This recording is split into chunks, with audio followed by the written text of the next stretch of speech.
세븐틴 하면 제가 항상 물어보는 질문이 있어요. 17명인가요? 잠깐만. 아, 아닌가요, 혹시? 아니니까 제가 아니에요? 당연하죠. 17살 이어서 세븐틴인가요? 갑자기 너무 부끄러졌네요. 다음에 리허설 좀 해야겠어.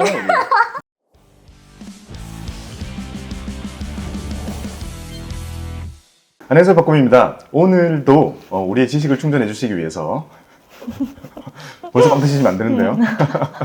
안녕하세요, 박곰입니다. 오늘도 우리의 지식 충전을 위해서 오늘은 특별히 애널리스트 분을 모셨습니다. 안녕하세요. 안녕하세요. 네, 간단히 자기소개 부탁드립니다. 네, 안녕하세요. 저는 유진투자증권에서 미디어 엔터 산업을 담당하고 있는 이현지라고 합니다. 엔터 애널리스트가 되신 그러면 사연이 있는 거예요? 혹시 추측해보면 네. 특정 아이돌의 너무 광팬이어가지고 파헤치다 보니까 이 회사를 커버하는 사람이 된 거 아닌가요? 근데 네. 그거를 제가 원해서 네. 사실 저희 이제 RA에서 애널리스트로 데뷔를 하는 과정에 회사에서 이 섹터가 남았으니 너가 해라라고 하면 해야 되거든요. 근데, 그래서 제가 선택을 원래는 잘 못해요. 선택의 네. 자유가 없는데 저는 미디어 엔터를 너무 좋아해서 하고 싶어서 기다렸어요. 제 윗분이 나갈 때까지. 아 진짜? 네, 그래서 기다려서 이제 제가 하겠습니다. 오. 제가 아이돌도 좋아하니까 잘할 수 있을 것 같아요. 해서 이제 딱 지원을 해서 하게 됐죠. 아 진짜요? 그러면 하신 지 얼마나 되신 거예요? 지금 애널리스트 한 지는 이제 3년 되고요. RA를 3년을 해서 총 6년 정도. 6년요? 해보시니까 그 엔터 애널리스트가 되신 그 만족도가 저는 엄청 높아요. 진짜요? 네. 어떻게 이런 답변이 나오죠? 여러분 추천합니다. 아 진짜요? 네. 근데 되게 힘들어요. 힘든데 네. 이제 저는 제가 세상에서 제일 힘든 줄 알았거든요, 여태까지. 근데 누구나 다 힘들더라고요. 그럴 바에는 어차피 힘들 거? 내가 좋아하는 산업을 공부하는 게 더 좋잖아요. 네. 그리고 이게 제가 이제 조금이라도 관심이 있으면 남들이 놓치는 것도 이거 뭐지? 하면 이게 좀 더 기업 분석에 도움이 되기도 하고. 네. 그래서 나름 직업 만족도는 나름 높은 편입니다. 우와. 즐기면서 하시는 모습 너무 멋있습니다. 감사합니다. 지식들을 여기서 풀어주실 건데요. 네. 우리 채널의 구독자분들이요. 초보 투자자분들이 가장 많지 않을까라고 저는 생각을 하거든요. 우리가 엔터 산업하면요. 투자를 해보신 분들 말고요. 자, 정말 생초보 입장에서요. 네. 자, 엔터 산업이 뭔지, 그리고 어떤 대표적인 기업들이 있는지 한번 설명해 주시죠.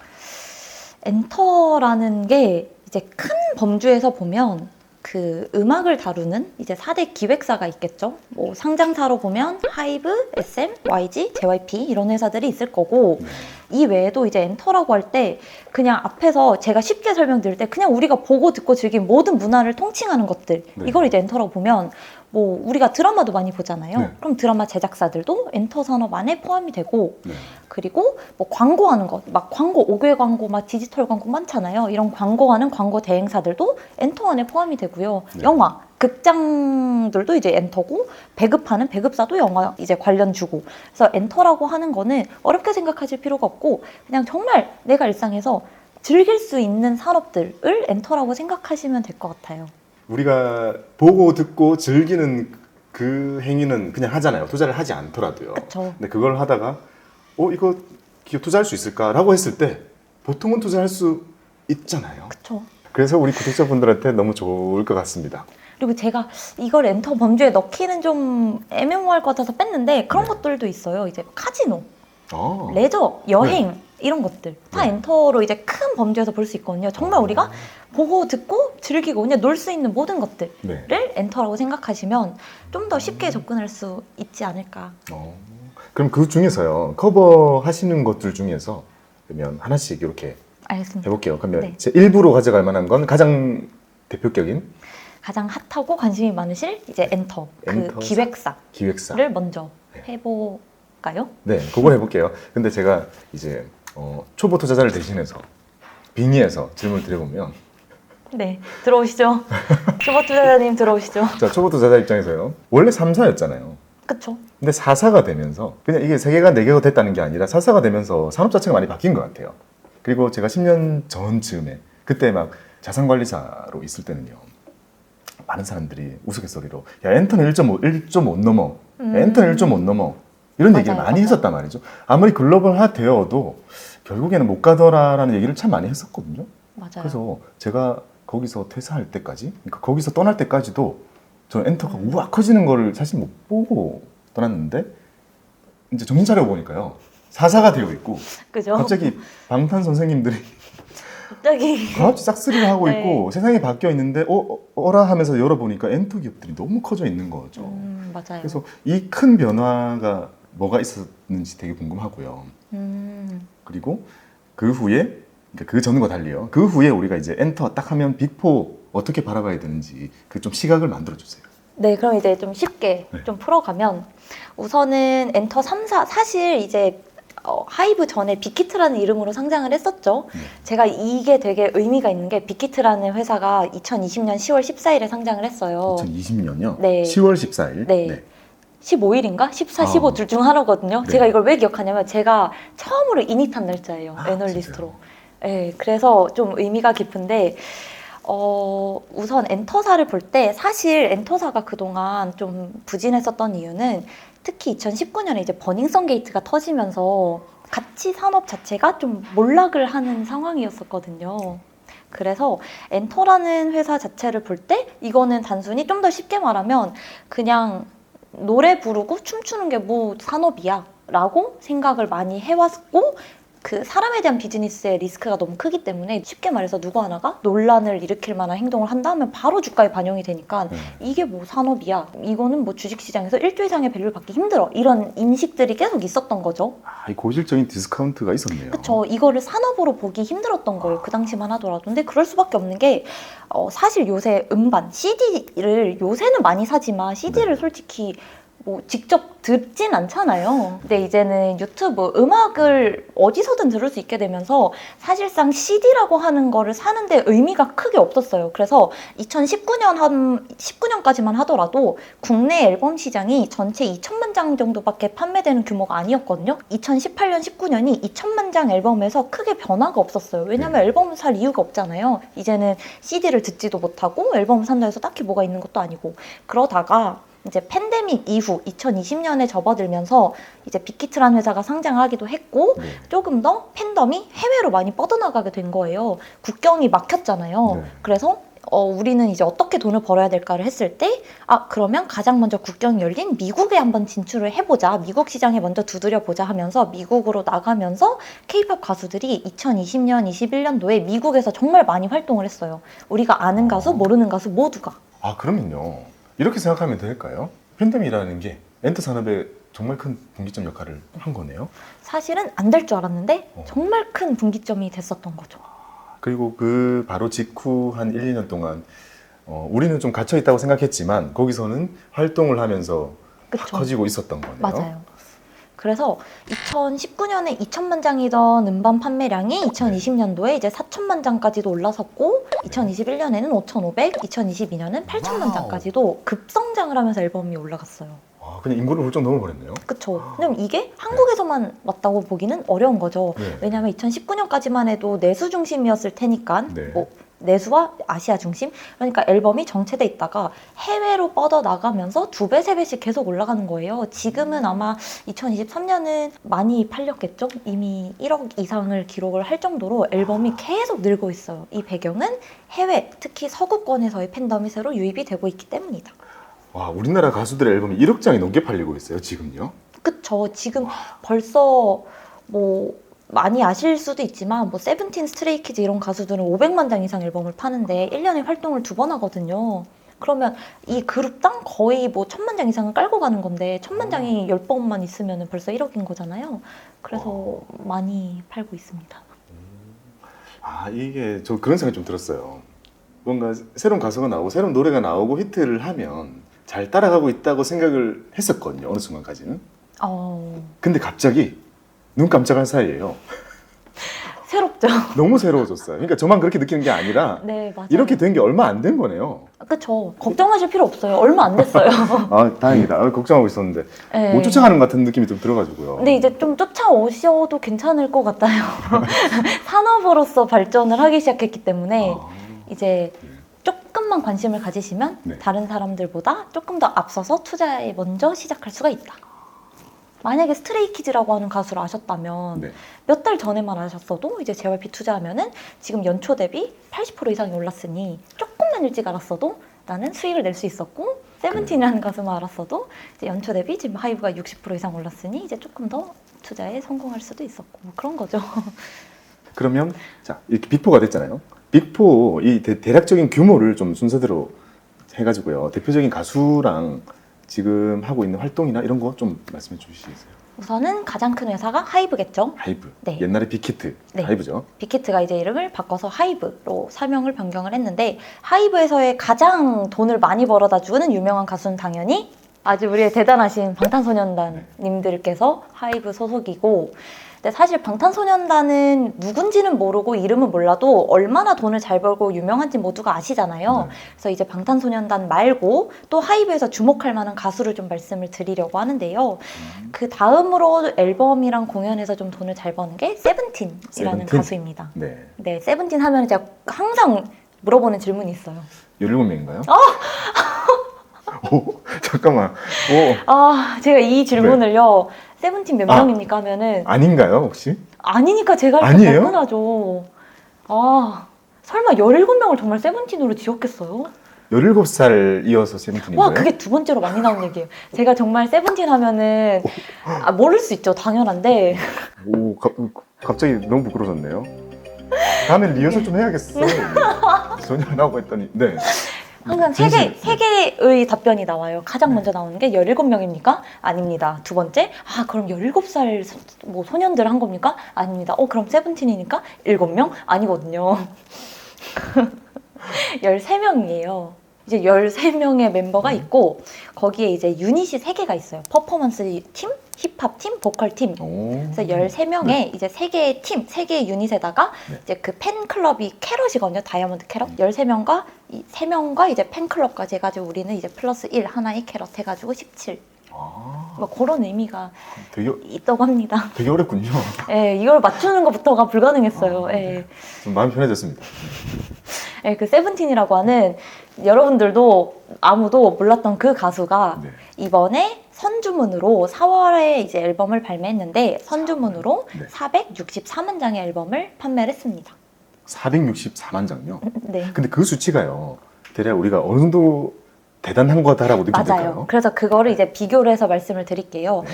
방탄소년단 기준으로 봤을 때 2019년에 냈었던 완전체 앨범이 한 350만 장 정도가 팔렸어요. 물론 그때랑 지금이랑 시장의 차이가 달라서 뭐 세븐틴이 엄청 잘한 건 맞지만 이게 뭐 절대적으로만 보면은 비교를 하기는 좀 어렵죠. 시장 규모 차이가 있어서.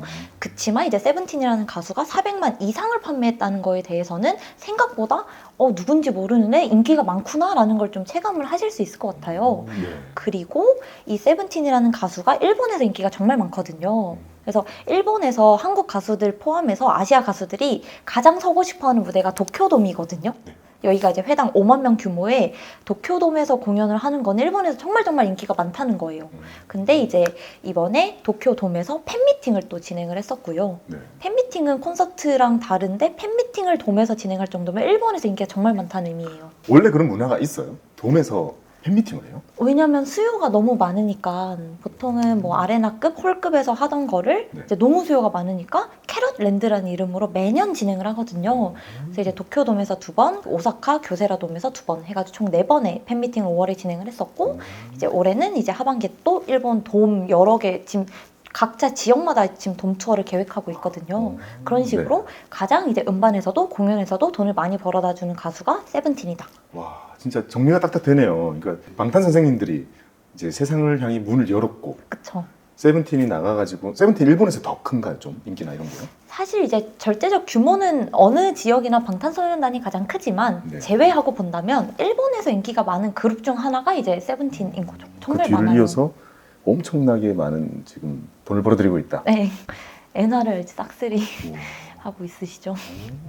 물론 이제 하이브에 대단한 가수분들이 너무너무 많아요. 근데 네. 이제 최근에 모든 가수를 우리가 알기에는 너무 현생도 살아야 되고 바쁘니까 좀 떠오르는 네. 가수를 위주로 말씀을 드리면 가장 최근에 좀 기대를 많이 하시는 게 뉴진스. 뉴진스. 네. 뉴진스는 알죠. 그래도 여기 성수동이라 아, 에? 뉴진스와 어울리는 동네이지 않을까 좀. 그럼요. 뉴진스. 너무 생각 없이 얘기했네. 뉴진스는 이제 최근에 지금 데뷔한 지 1년을 향해 달려가고 있는 1년이 안 됐어요. 아직 1년 안 됐어요? 네. 정식 데뷔는 7월. 그러니까 이제 앨범을 낸 거는 8월이긴 한데 7월에 이제 곡을 내서 아직 1년이 안 되긴 했거든요. 네.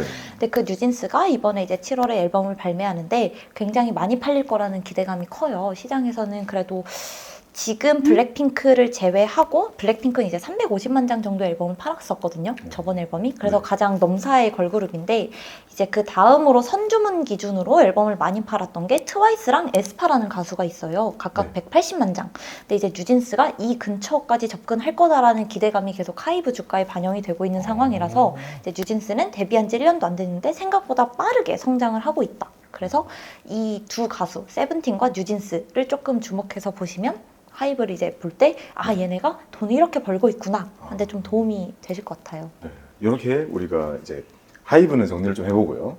자, 그 다음은 지금 이제 시가총액 기준으로는 JYP가 JYP. 그 다음인데 네. JYP도 되게 다양한 가수들이 많아요. 그런데 이제 여기서 크게 두 팀을 말씀드리면 첫 번째는 아마 아실 거예요.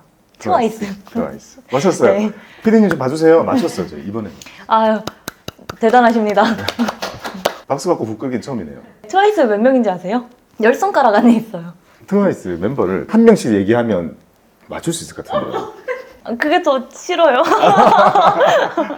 네, 모릅니다. 네, 9명이거든요. 9명이요? 네, 근데 이제 트와이스가 데뷔한 지 이제 8년 차예요. 세븐틴도 8년 차거든요. 보통은 이제 초기 계약 이후에도 인기를 이렇게 얻어서 가는 경우가 쉽지 않은데 네. 세븐틴도 그렇고 트와이스도 그렇고 이미 8년차 가수인데 점점 성장을 많이 하고 있거든요. 트와이스는 어디서 잘하고 있냐면 네. 일본은 당연히 잘하고 있고요. 네. 의외로 미국에서 되게 선전하고 있어요. 우리가 봤을 때 네. 어떤 부분이 미국에서 먹힐까가 잘 와닿지 않잖아요. 근데 이제 트와이스를 보면 2021년도에 미국에서 그 JYP의 이제 유통 파트너사인 리퍼블릭 레코드라는 회사가 있는데 여기가 이제 트와이스를 마케팅을 엄청 해준 거죠. 네. 미국에서 한 번이라도 음악을 더 틀어주고 한 번이라도 TV에 좀 더 나오게 라디오에 나오게 해주면서 트와이스가 미국에서 2021년 동안 벌어들인 음반 음원 매출액만 100억에 달합니다. 생각보다 잘 벌었죠. 그리고 네. 미국에서 인기를 얻으면서 2022년도에 미국에서 총 10만 명 규모의 그 공연을 진행을 하고 여기서 인기를 얻어서 올해는 이제 미국에서 회당 5만에서 6만 명 정도의 공연장에서 스테디움 투어를 단독으로 6회를 진행하거든요. 근데 이게 갖는 의미가 뭐냐면 네. 미국에서는 이제 한국 가수들이 많이 돌아봤자 회당 10,000명에서 2만 명 규모의 공연장만 설 수 있었어요. 아직까지 그만큼 팬덤이 확장이 안 됐어서. 네. 근데 미국에서 5만 명, 6만 명으로 공연을 돌 수 있는 거는 방탄소년단이 유일했거든요. 그런데 그 5만, 6만 명을 이번에 트와이스가 미국에서 단독으로 6번을 6번. 네, 진행할 정도로 미국에서 팬덤이 정말 커진 거죠. 그래서 트와이스가 재계약을 했음에도 여전히 성장성을 기대할 만한 가수다. 트와이스는 맘먹고 벌면 훨씬 더 벌겠네요. 그쵸. 그래서 올해 이제 하반기도 계속 활동이 이어질 거라서 JYP에서는 트와이스의 활동을 조금 팔로우 하시면은 좀 도움이 되지 않을까 싶고 그리고 이제 걸그룹을 얘기했으니 보이그룹도 얘기해야 되잖아요. 네. 앞에서 힌트를 드렸었는데 스트레이키즈라는 아, 그 그룹은 이번 6월에 이제 앨범을 냈는데 선주문으로 513만 장. 6월요? 네. 아직 6월인데요? 네. 513만 장요? 네. 오 대단하죠. 아, 네. 주가에 반영됐겠군요. 네. 그래서 와, 진짜 앞에 대박이다. 말씀드릴 때 네, 조금만 일찍 알았어도 네. 이제 JYP 80% 가는 거 먹을 수 있었을 텐데 대단하죠. 거의 지금에 오른 것에 거의 이 역할을 다 했겠네요, 스트레이키즈. 앨범 그 오. 판매량이 어마어마해가지고. 그렇죠. 왜냐면 이렇게까지 나올 거라고 생각을 못 했었는데 네. 생각보다 아 정말 팬덤이 세구나라는 거를 숫자로 증명을 하면서 네. 스트레이키즈는 되게 이제 시장에서 많이 제2의 방탄이다 이러면서 기대를 많이 하는 그룹이고 네. 미국에서의 팬덤이 되게 크거든요. 스트레이키즈는 미국에서. 네, 미국, 일본, 뭐 남미 이런 지역에서 인기가 많아요. 네. 그래서 이제 스트레이키즈도 미국이랑 일본 중심으로 공연 규모를 좀씩 이렇게 키워가고 있어요. 그래서 트와이스랑 스트레이키즈가 활동을 언제 하냐가 좀 JYP 주가를 보는 데는 도움이 될 것 같습니다. 보통은 일반적으로 1년에 신곡, 그러니까 새로 앨범을 내는 게 보통 한 2번 정도 해요. 그래서 뭐 예를 들어 이번에 6월에 앨범을 냈다라고 하면은 아 그래도 한번 4분기쯤에 또 앨범이 나오지 않을까라고 예상은 해볼 수 있는 거죠. 그래서 네. 하반기에는 트와이스도 스트레이키즈도 공연이랑 앨범 쪽에서 좀 기여를 많이 할 수 있다. 스키즈는 데뷔한 지 얼마나 됐어요? 스키즈는 지금이 아마 5년 차인가 6년 차예요. 아, 아직 은근- 초년. 예, 맞아요. 은근 좀 됐네요. 네, 맞아요. 근데 한국에서 많이 모르실 수도 있는 게 아까 말씀드린 것처럼 오히려 미국, 일본 이쪽에서 인기가 많아요. 그래서 한국에서는 좀 생소하실 수 있어요. 그렇지만 내가 모르는 가수가 밖에서는 500만 장을 팔고 있다. 500만 장. 우와. 솔직히 아까 막 말씀해 주시니까요. 이제 그렇죠. 와닿아요. 500만이라는 숫자는 여태 우리가 본 적도 없는 앨범 판매량이기 때문에 조금 이렇게 주목해서 보시면은 좋을 것 같습니다. 그렇게 JYP는 지금 이제 트와이스와 지금 스트레이키즈가 이렇게 끌고 가고 있다라고 맞습니다. 우리가 생각하면 되겠네요. 네. JYP는 이렇게만 생각하면 될까요? 네, 이제 각각에서 네. 그 하나씩 덧붙이면 신인 아이돌도 또 데뷔를 하는데 그거는 이제 기존 아이돌 얘기하고 나서 신인을 말씀을 드리려고 하는데요. 네. 이제 JYP에서는 우선은 트와이스랑 스트레이키즈를 네. 중심으로 좀 보시면 될 것 같고요. 네. 그러면 넘어갈게요. 네, 그 다음은 어딜까요?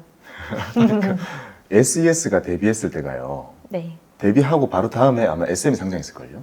오, 다음 회사가 바로 그 회사입니다. 네. SM입니다. SM. SM도 이제 많은 가수들이 있어요. 가장 익숙하실 만한 가수들이 많고, 다시 말하면 이제 구 IP들이 많이 있는 회사이고요. SM에서는 이제 좀 돈을 벌어다 준다라고 하면 NCT, 에스파라고 할 수 있을 것 같아요. NCT 에스파. 네, NCT는 보이그룹, 에스파는 걸그룹. 그래서 NCT는 2016년에 데뷔했는데, 네. 그래서 NCT 이제 유닛을 말씀드릴 거예요. 네. 정말 어렵거든요. 자, NCT가 있고요. 네. NCT 멤버들이 따로 이제 활동하는 유닛이에요. 네. 몇 개 나와요, 유닛이? 크게 보면 4개의 유닛이 있습니다. 네. 그래서 이제 첫 번째 유닛은 NCT 드림. NCT 드림. 네. 드림이니까 뭔가 좀 청소년 느낌이겠죠. 음. 그래서 청소년 연합팀이라는 느낌으로 이제 음. 꾸려진 그룹이고 여기는 원래 그 멤버가 20살이 넘으면 졸업하는 시스템이었어요. 아. 그래서 이제 원래는 이게 멤버가 고정된 유닛이 아니었는데 네. 이제 팬들이 아 우리 NCT 드림으로 활동했었던 친구들이 막 졸업하고 거기서 이제 마크라는 멤버가 인기가 많은데 20살이 돼서 졸업하고 나니까 그동안 우린 마크를 어디서 보냐. 그리고 이제 19살 앞둔 멤버 4명이 이제 졸업해야 되니까 NCT 드림을 좋아하는 팬들이 SM에서 아 왜 자꾸 졸업시키냐, 얘네 어디로 갈 거냐, 고정 유닛으로 해줘라고 해서 이게 고정 유닛으로 변경이 됐어요. 아, NCT 드림이요? 네, 그래서 7명의 고정 유닛이 됐고요. 여기가 이번 7월에 컴백을 하는데 저번 앨범 기준으로 한 250만 장 정도를 팔았으니 이번에는 유닛만 했는데 250만 장을 판다고요? 네, 그냥 야, 하나의 대단하구나. 그룹인 거죠. 그래서 이 NCT 드림은 이번에 컴백을 하면은 그래도 300만 장 이상은 거뜬히 넘길 수 있지 않을까라는 기대가 좀 있고요. 두 번째 유닛은 NCT 127. 네, 들어봤습니다. NCT 127. 네. 127 무슨 뜻이에요? 그 서울을 기반으로 활동한다 그래서 어? 서울의 경동과 위도가 127도거든요. 네. 그래서 NCT 127인 거예요. 그래서 네. 이제 9명으로 이루어져 있고 네. NCT 드림과 127의 교집합 멤버가 2명 있어요. 그 2명은 그래요? 드림도 있고 127도 있어요. 그래서 이렇게 같이 활동한 여기는 고정 유닛이 원래는 그 이제 레귤러라는 곡을 활동할 때는 다른 멤버가 있었는데 그 중국인 멤버가 이제 NCT의 또 다른 중국 유닛으로 빠지고 네. 이제 NCT 127에서는 이제 새로운 멤버가 영입이 되면서 9명 체제로 아예 고정으로 가고 있고요. 네. 세 번째는 이건 NCT 소속이긴 한데 중화권 국적을 가진 멤버들로 이루어진 웨이브이라는 그룹이 있어요. 웨이브이. 네, 웨이션 V의 줄임말인데 이제 다 뭐 중국, 뭐 대만, 뭐 홍콩, 그러니까 중화권 국적을 가진 태국 뭐 이런 식으로 해서 7명의 멤버가 있고 네. 이 웨이 V는 그 NCT의 소속이긴 하지만 실제 실적은 SM의 드림메이커 중국 법인에서 실적을 관리를 합니다. 아. 그리고 마지막으로 NCT U라고 해서 NCT U. 네, NCT라는 이름으로도 앨범을 내거든요. 그러니까 네. 그 23명이 다 참여하는 앨범이에요. 그래서 이거는 변동 유닛이에요. 그래서 이제 NCT 정규 1집, NCT 정규 2집 이런 식으로 NCT라는 이름으로 앨범을 내는데 이거는 모두가 활동하는데 뭐 23명이 다 무대에 올라갈 순 없잖아요. 네. 그래서 타이틀 A, 타이틀 B를 나눠서 뭐 A에는 뭐 드림에서 몇 명, 127 몇 명, 웨이비 몇 명 A로 활동해. 저희가 같이 활동할 수도 있고 네. 아니면 찢어져서 활동할 수도 있고 뭐 이런 거예요. 변동 유닛. 그래서 NCT에서는 이제 4개의 그룹이 있고 각각 NCT라는 이름으로 앨범을 내기 때문에 SM에서는 NCT를 주목하셔야 합니다. 그럼 우리가 그냥 일반적으로요.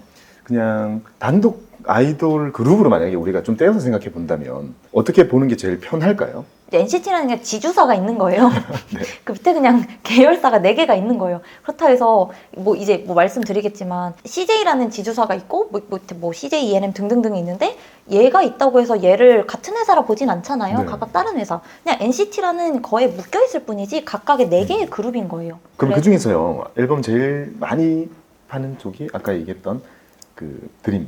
이 이제 최근에 인기가 급하게 많이 올라와서 네. 이제 드림의 성장세가 가장 높아서 이제 앨범에서는 드림을 좀 더 기대를 많이 하고 있고요. 사실은 원래 127이 더 많이 팔았어요. 근데 아마도 SM을 이제 기대할 만한 요인은 올해 하반기, 그러니까 3분기, 4분기에 NCT가 이제 회사에서 공식적으로 얘기하기는 5장의 앨범을 낼 거다. NCT 드림도 활동하고 127도 활동하고 이제 NCT 완전체도 활동할 거고 그래서 총 5장의 앨범. 근데 장당 뭐 300만 장씩만 가정해도 벌써 NCT에서만 벌써 355, 1,500만 장이 나온다는 얘기인 거잖아요. 그런 식으로 이제 SM도 이제 하반기 NCT가 이제 열심히 열의를 할 거다. 와 근데 전략이 되게 특이하네요. 그쵸? 뭐 SM 안에 완전 제국을 만드는 듯한 느낌처럼. 맞아요. 그래서 이제 이게 SM만의 좀 독특한 시스템인 거고요. 우리가 하이브를 바라볼 때는요, 거기 좀 레이블화 시키는 게 그들만의 약간 이제 투자 전략이라면 여기는 뭔가 레이블이라기보다는 네. 그 가수 안에서의 뭔가 가수끼리에서의 서로 이제 팬덤을 쌓아가서 그냥 SM이라는 회사의 충성도를 높이는 약간 이런 전략으로 가는 거죠. 그래서 NCT가 돈을 많이 버는데 시장에서는 좀 더 익숙하신 가수는 에스파겠죠. 네. 지금 네. SM에서 우리가 주목해야 될 두 번째 네, 이제 걸그룹으로 에스파라는 가수가 있는데 이 에스파가 그 전에 뭐 블랙맘바, 뭐 메타버스 컨셉으로 활동을 했는데 그때까지는 잘 모르다가 넥스트 레벨이라는 곡이 터지면서 인기를 확 얻었어요. 이게 그 분노의 질주에 삽입된 곡을 이제 다시 피처링 편집하면서 냈었던 곡이거든요. 그러면서 에스파가 이번에 냈었던 앨범이 선주문 180만 장. 앞에 블랙핑크 기준 350만 장의 선주문을 기록했던 다음으로 가장 많이 판 앨범이 에스파 180만 장입니다. 그래서 에스파 같은 경우는 이제 한국에서 처음으로 콘서트를 진행을 하면서 월드 투어를 이제 준비하고 있는데 이번에 일본에서 8월 달에 도쿄돔 앞에서 말씀드렸을 때 도쿄돔. 도쿄돔에서 도는 건 되게 인기가 많다는 거잖아요. 네. 그래서 도쿄돔에서 8월 달에 콘서트를 예정하고 있습니다. 그래서 에스파가 언제 컴백하고 언제 음반을 낼지 이런 거를 좀 파악을 해보시면 걸그룹, 보이그룹에서 SM은 이렇게 두 팀. 근데 좀 의미 있는 게 네. 올해 이제 상반기 때는 일본에서 홀급, 그러니까 10,000명 이하의 규모로 공연을 돌다가 일본에서 수요가 너무 많아서 8월 달에 갑자기 5만 명 규모의 도쿄돔 공연을 잡은 거예요. 그러니까 단기간에 일본에서 팬덤이 확 흡수가 된 측면은 있죠. 그럼 포텐이 더 크다는 거네요. 지금 180만 장을 팔았는데 이제 크기 시작하는 단계인데 그만큼 팔린 거예요? 그렇죠. 그럼 에스파가 포텐이 진짜 크다. 자, 이렇게 자 SM. 자, 그 다음은요. 네, 이제 YG가 있는데 YG는 너무너무 유명한 블랙핑크가 있죠. 네. 그리고 보이그룹이 사실 좀 약해요. 그러네요. 딱 떠오르는 게 없어요. 맞아요. 근데 이제 트레저라는 보이그룹이 있습니다. 잘 트레저? 익숙하진 않으실 텐데 네. 우선 블랙핑크 먼저 너무너무 잘 아시겠지만 네. 블랙핑크가 이번에 이제 8월까지 월드 투어를 계속 돌고 있고요. 블랙핑크야 너무 인기가 많으니까 선주문 기준 350만 장의 앨범을 팔았고 이번에 미국에서 5만 명, 6만 명 규모의 스테디움 투어를 또 잡았고요. 그래서 블랙핑크는 매 공연마다 규모가 점점 커지고 있어요. 그래서 뭐 여기는 너무너무 잘 아실 테니 이제 트레저라는 그룹에 대해 좀 말씀을 드리면 10명이에요. 그중에 일본인이 3명이 있어요. 아, 일본인 3명? 네, 이 트레저가 사실 YG 보석함이라는 오디션 프로그램에서 데뷔한 그룹이라서 이미 오디션 팬덤이 형성된 상태에서 데뷔를 했고 일본인이 3명이니까 당연히 어디에서 많이 활동을 하겠어요? 일본에서 하겠죠. 네. 그래서 일본에서 활동을 정말 많이 해서 한국에서는 잘 익숙하진 않을 수 있어요. 근데 일본에서는 인기가 그래도 생각보다 꽤 많고 그리고 이제 일본에서 교세라돔이라고 회당 35,000에서 이제 4만 명 좀 안 되는 규모의 그 돔이 있는데 여기를 이미 올해 1월에 네. 이제 여기서 공연을 하면서 그래 돔급으로 성장을 했다라고 볼 수 있고요. 그래서 올해 1월에 교세라돔에서 하는 공연을 또 갔다 왔거든요. 네. 여기야말로 정말 일본인이 있으니 이제 일본어 구사하는 멤버를 중심으로 모든 멤버들이 정말 수준급으로 일본어를 많이 하고 이제 거기가 오사카인데 그 멤버 중 한 명이 오사카 출신이에요. 그래서 막 나 다녀왔어 고생했어 이런 식으로 팬들하고 소통을 하면서 트레저가 일본에서 정말 인기가 많구나라는 거를 진짜 가니까 좀 체감이 되더라고. 한국에서는 잘 누구지 하잖아요. 네. 그래서 이제 우리한테 익숙하지 않은 가수들은 웬만해서는 일본에서는 좀 팬덤이 크다. 그래서 이 트레저가 올해 7월, 8월 이렇게 컴백을 할 예정이거든요. 네. 그래서 YG에서도 이 트레저가 어떤 그룹인지 몰랐는데 이번에 컴백을 했을 때 어느 정도 앨범을 팔 수 있는지를 조금 숫자적으로 보시면은 그래도 YG를 보는데 좀 도움이 될 수 있다. 너무 잘 하고 있는 그룹들을 이렇게 쭉 정리를 해주셨어요. 사실상 지금의 주가나 실적을 움직이고 있는 지금 존재들 이렇게 있고, 근데 우리가 또 미래를 봐야 되니까요. 자, 미래를 봐야 되니까 뭐부터 보면 되는지 다시 한번 돌아와서 자, 하이브부터 해주시죠. 네, 사실 이제 이거는 우리가 알겠고 그럼 이 회사의 주가를 결정짓는 건 뭔데 할 때가 이제 신인. 네. 신인은 약간 그런 거죠. 반에서 1, 2등 하던 친구가 1등 해봤자 그렇게 안 궁금한데 뭐 20등 하던 애가 갑자기 10등 해서 그럼 궁금하잖아요. 누군지도 모르는 애가 1등하고 10등하고 그게 이제 신인이기 때문에 가장 중요한 이벤트인데 하이브 같은 경우는 올해 연말쯤에 이제 플레디스, 그러니까 세븐틴이 속한 그 레이블에서 보이그룹이 아마 데뷔를 할 수도 있을 것 같고요. 그리고 미국 걸그룹이 내년 상반기 때 데뷔를 합니다. 그래서 이 미국 걸그룹을 먼저 말씀을 드리면 네. 하이브는 내년 상반기, JYP는 올해 연말에 미국 걸그룹이 데뷔를 하는데 이 미국 걸그룹이 중요한 이벤트면서 이게 뭐냐면 미국 국적을 가진 사람들을 데리고 미국 시장에서 데뷔를 시키겠다는 거예요. 이미 한국에서 여러 다인종으로 이루어진 그룹을 미국에서 데뷔시키는 게 아니고 찐 미국 국적을 가진 파란 눈의 사람들을 미국에서 데뷔시키는 현지화 전략인 거죠. 그래서 이거를 이제 조금 더 좋은 말로 포장을 해본다면 그냥 그 미국인들을 데뷔시키는 게 목적이 아니라 한국식 트레이닝 방식을 이식해서 결국은 이제 K-팝 육성 방식을 미국에서 뿌리를 내리겠다라는 시작인 거거든요. 근데 K-팝 육성 방식이 그거예요. 합숙시키면서 같이 좀 이렇게 막 군무도 딱딱딱 맞게 하고. 근데 미국은 막 춤추고 막 이런 문화는 아니잖아요. 네. 노래로 승부하고 이런데 K-팝은 특징이 보시는 것처럼 막 같이 군무도 딱딱 맞춰서 하고 합숙하면서 그룹, 이 유대감이 형성이 되고 이런 시스템을 가지고 미국 현지 아이돌을 데뷔를 시키겠다라고 하는 게 JYP는 올해 연말, 하이브는 내년 상반기가 되는 거죠. 진짜 큰 이벤트. 이거 얼마 정도 준비했던 거예요? 이게 사실 뭐 기획은 오래 했고 이제 조금 더 본격화되기 시작한 거는 이제 최근 1년, 1년 반 사이 2022년 들어서면서부터 준비를 좀 했었던 거고요. 그래서 JYP는 7월 13일에 티저가 이제 나옵니다. 이름은 아직 미정인가요? A2K라고 해서 아메리카 투어 코리아. 그러니까 이게 이제 실제 데뷔 명인지 프로젝트 명인지는 아직 정해지지는 않았고요. 이 A2K가 이번에 이제 파트 1, 파트 2의 영상이 나눠서 올라가게 돼요. 유튜브에. 근데 이제 파트 1은 이제 여러 명의 미국 연습생들이 오고 여기에서 오디션을 통해서 최종 데뷔 멤버로 선발이 되면 이제 파트 2에서 데뷔를 준비하는 과정이 이제 나오겠죠. 우리로 따지면 옛날 뭐 프로듀스 101것처럼 그런 거를 이제 유튜브에서 원투로 공개를 하는 게 7월 13일에 이제 처음으로 첫 영상이 공개가 되는 거죠. 그래서 어떤 사람이 어떻게 구성이 된다는 걸 좀 확인할 수 있는 시기가 7월 13일이고 하이브는 아직까지는 데뷔까지 날짜가 좀 있잖아요. 내년 상반기이기 때문에 그래서 하이브도 비슷한 느낌으로 이제 미국 현지 아이돌을 준비하고 있는 상황입니다. 그래서 가장 중요한 이 신인 모멘텀이 하이브는 미국 현지 아이돌, JYP는 미국 현지 걸그룹. 똑같아요, 둘 다. JYP가 먼저잖아요. 한 반년 먼저잖아요. 그 반응을 미리 알 수도 있겠네요. 그쵸. 그래서 이게 이제 위아래로 열릴 수 있는 거예요. 와. 잘 되면 업사이드가 계속 열리면서 이제 네. 하이브도 낙수 효과가 생길 수 있는데 네. 만약에 이제 너무 주가에 반영이 됐고 조금 생각보다 잘 모르겠네라고 하면은 이제 약간 좀 차익 실현이 나올 수도 있고. 와. 이거는 이제 어디에 내가 베팅을 하냐에 따라 이제 JYP를 다르게 볼 수 있는 거죠. SM은 이제 올해 3, 4분기 각각 신인 보이그룹, 걸그룹이 데뷔를 합니다. 그래서 NCT 이후로 이제 보이그룹이 처음으로 또 데뷔를 하는 거고, 그러니까 7년 만에 데뷔를 하는 거죠. 에스파 이후로 이제 신인 걸그룹이 또 데뷔하는 거라서 SM은 보통 아티스트의 데뷔 주기가 길었거든요. 이 공백이. 네. 근데 이거를 조금 빨리 올해 안에 땡긴다라는 측면에서는 조금 기대해 볼 만한 이벤트고요. 없었던 게 생기니까. YG는 베이비몬스터. 가 이제 하반기에 데뷔를 할 텐데 사실 뭐 언제 데뷔를 할지 날짜가 정확히 정해진 건 아닌데 이미 우리가 영상을 많이 봤잖아요. 네. 노래도 잘하고 춤도 잘 추고 하는 거. 그래서 이제 베이비몬스터의 데뷔에 대한 기대감이 이제 YG 주가에는 계속 반영이 되고 있는 상황입니다. 근데 이렇게 데뷔도 안 했는데요. 네.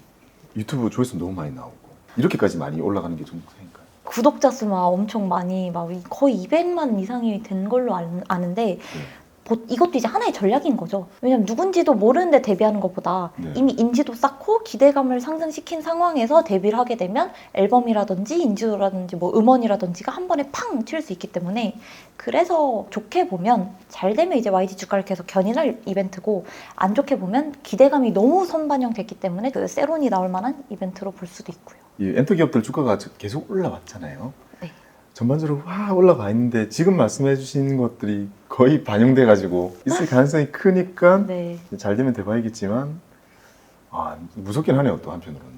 그쵸. 그래서 사실 이제 엔터를 보실 때 이제 막 밸류에이션이라는 쪽에서 관심을 가지시는 분들 입장에서는 비쌀 수밖에 없어요. 밸류 몇 배나 나와요? 대략적으로? 지금 하이브 같은 경우는 한 50배 정도 되고요. 50배요? 네. 근데 전통적으로 얼마 정도 받았었어요? 엔터 자체가요. 이제 하이브는 사실 원래 더 비쌌어요. 막 60배 이상도 가고 이랬는데 이제 숫자가 나오면서 좀 내려온 거긴 하거든요. 네. 50배면 많이 내려온 거고요.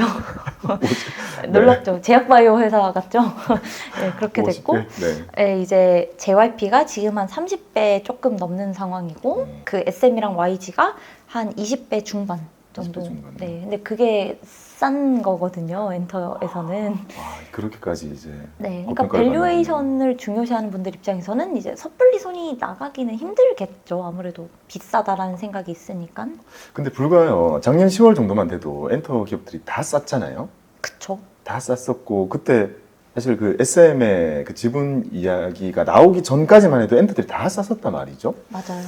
그때는 밸류 대략 어느 정도 됐어? 그때는 YG랑 SM이 완전 20배 초반, 뭐 18에서 21배 사이 왔다 갔다 했었고, 이제 빠졌을 때 JYP가 한 26, 7배 정도. 그리고 하이브가 그때가 한 45배 정도 됐어요. 네, 하이브는 이제 40배 언더로 내려온 적이 별로 없어요. 항상 좀 비쌌고, 그만큼 이제 성장을 보여주니까 계속 기대감이 주가에 녹아서 잘 안 내려왔었죠. 한 발 더 나아가서요. 우리가 특별한 이제 아이돌이 얼만큼 히트를 치느냐 이런 거는 어느 정도 이제 주가에 반영되고 이런 거 알겠거든요. 네. 근데 그 기대감이 반영시키는 거 말고요. 이제 기획사가 돈을 벌려면 딱 떠오르는 게 앨범 팔거나 콘서트를 하거나 굿즈를 팔거나 뭐 음원 뭐 이런 것들이 있을 것 같은데요. 그죠. 실제로 대략적인 이 수익 구조나 비중 같은 건 어떻게 돼요? 이게 회사마다 다른데요. SM 같은 경우는 앨범 비중이 좀 높아요. 전체 앨범? 매출에서. 그래서 SM을 보실 때는 공연도 중요한데 이제 어떤 가수가 언제 신보, 언제 새 앨범을 내냐가 조금 더 실적에는 기여를 많이 하고요. 최근 들어서 엔터 4사에서 공통적으로 보이는 게 MD 매출이 엄청 빠르게 올라오고 있거든요. 우리 굿즈라고 얘기하는. 네, 맞아요. 그렇게 많이 사요? 엄청 많이 사요. MD가 사실 우리가 그 굿즈라고 하는 게 공연장에서 이 응원봉 흔드는 것만 MD라고 생각을 했었을 거잖아요, 보통은. 네. 그쵸? 네. 근데 이제 이 MD 자체가 공연이 많아지면서 당연히 응원봉도 올라왔겠죠? 그리고 응원봉도 비싸졌어요. 지금 39,000원이거든요? 그래서 응원봉만 있는 게 아니라 최근에는 그런 막 상시 MD들, 그러니까 실생활에서 뭐 키링이라든지 정말 뭐 인형 아니면 뭐 심지어는 막 방탄 같은 경우는 막 마스킹 테이프 이런 것도 팔거든요. 근데 갖고 싶은데 되게. 그죠? 네. 그냥 뭐 딱히 쓸 건 없는데 예쁘잖아요. 그냥 마스킹 이렇게 테이프는 어디서 보라색으로. 쓸모가 보통 없어요. 근데 갖고 싶잖아요. 옷도 있고 뭐 다양하게 많이 팔아요. 그러니까 이런 것들을 이제 상시 MD가 많이 나오고 특히 성수동에서 많이 보셨을 텐데 팝업 스토어 되게 많아요. 되게 많아요. 근데 그 팝업 스토어는 무료거든요. 근데 이제 한켠에는 MD를 살 수 있는 존이 있어요. MD 존. 그냥 지나칠 수가 없을 것 같은데요.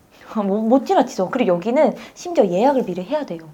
예약 안 하면 못 들어가요. 왜냐면 구매하고자 하는 사람은 많은데 이게 몰리면 물량이 딸리니까 예약을 그 미리 정도예요? 해야 돼요. 네.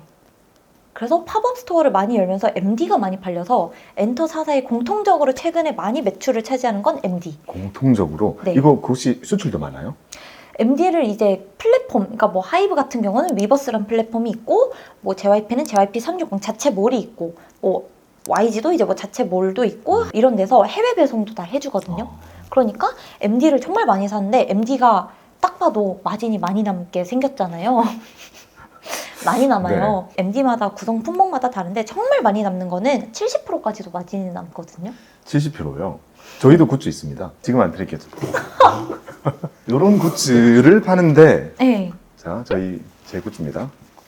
아유 감사합니다. 좀 더 쓰시길. 이거 항상 품에 지니면서. 아니, 그렇게까지 하실 필요는 없습니다. 그래서 그런 마진이 되게 높다. 네, 그래서 네. 그런 MD 매출이 이제 상당히 많이 나오고 있는 추세라서 MD의 성장이 이제 엔터사를 볼 때 하나의 또 중요한 이제 그 매출원이라 보시면 되고요. 보통은 회사마다 다른데 네. 이제 YG 같은 경우는 원의 비중이 원. 높아요. 자, SM은 반. 반. 그리고 굿즈는 전부 다. 네. MD는 굿 전부 다. 네. 그리고 YG는 원. 디지털 그러니까 스트리밍 비중이 높아요. 그래서 그래요? 전통적으로 YG는 앨범 판매보다는 음원 비중이 높거든요. 근데 음원은 생각해 보시면 마진이 높을 수밖에 없잖아요. 이거를 뭐 멜론이나 유튜브 이런 데서 트는 거잖아요. 그럼 네. 딱히 원가는 이미 앨범에서 다 떨었을 거고 네. 그냥 그 음원을 갖다 넣는 거기 때문에 음원은 마진이 정말 높은 매출이에요. 근데 이게 높으니까 이제 YG는 활동이 더디더라도 숫자가 잘 나오는 거는 음원이 잘 팔리기 때문에 네. 그게 있고 이제 하이브 같은 경우랑 하이브 JYP는 MD 비중이 장난 아니게 높아요. 작년 3분기니까 3Q22 작년 3분기부터 JYP가 자사모를 만들었어요. 그래서 네. 여기에서 MD 판매되는 걸 다 내재화시키면서 분기에 매출이 한 7, 80억밖에 안 나오던 게 작년 3분기부터 150억 수준으로 확 튀었고 이게 점점 매년 늘고 있거든요. 네. 지금 1분기 기준으로 거의 200억, 300억까지 올라온 상황이에요. 굉장히 많이 올라왔어요. 중소기업이네요. 그래서 이제 JYP는 MD의 비중이 상당히 높은 회사고 네. 그리고 하이브는 공연이 비중이 높죠. 그래서 회사마다 비중 하이브는 차이가 공연. 예, 비중 차이가 조금 있는데 이제 다 비슷비슷한데 그 와중에 유독 높은 몇 개들을 말씀드리면 이런 네. 차이들이 있다. 와, 진짜 저마다 다 특색이 다 다르네요. 맞아요. 이게 맞아요. 엔터를 공부 안 하고 그냥 사기에는 이 성격이 너무 달라가지고. 맞아요. 이렇게 보면 너무 어렵잖아요. 아, 근데 엔터 쉽다고 하는데 얘기 듣다 보니까 너무 막 복잡하고 모르겠잖아요, 점점.